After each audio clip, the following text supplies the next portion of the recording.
perfect poached egg. Tender whites around a warm liquid yolk that oozes out like gold when you cut into it.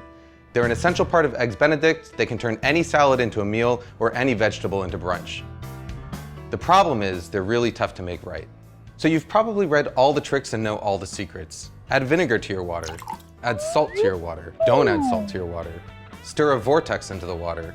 Wrap your eggs in plastic wrap. And guess what? None of them really work. After years of testing, I've only come across one method that works every single time, and all it requires are two things. The first is a really fresh egg. Fresh eggs have tighter whites and yolks that help them retain their shape better as they cook. There are two ways to tell how fresh an egg is. The first is to check something called the Julian date. As long as it's packed in the US, every carton of eggs has a number between 000 and 365 on it, and that number corresponds to the day on which the egg was cleaned and packed.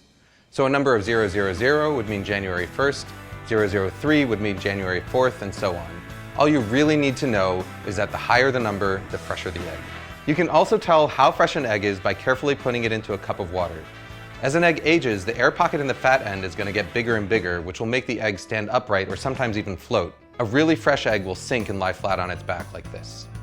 Once you've got your fresh egg, the second tool you need is something that I saw first suggested by British chef Heston Blumenthal: a fine mesh strainer. You see, no matter how fresh your eggs are, there's always going to be some amount of liquid white. It's this excess white that causes misshapen eggs. You know, those really ugly ones with the wispy white floaters that completely ruin your brunch. To get rid of them, we're going to transfer our eggs to a fine mesh strainer and gently swirl it around until all the excess white is drained away. What you're left with is a nice, tight egg. Even better is that the strainer is actually the ideal tool for lowering the egg into the water.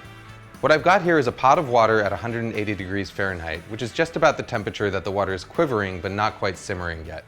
All I'm going to do is gently lower the strainer with the egg into the water, move it back and forth a little bit to make sure the egg isn't stuck, and then carefully roll the egg out. Just like a kid, it's these early formative stages of a poached egg's life that are going to determine how it turns out in the end. Using a round bottom strainer and this rolling motion is going to help ensure that you get a nice tight poached egg that's egg-shaped. If you want to cook multiple eggs, just make sure that you have them cracked into separate dishes and ready to go. Once they're in the water, your only job is to keep them moving around, flipping them from time to time with a slotted spoon so that they cook evenly.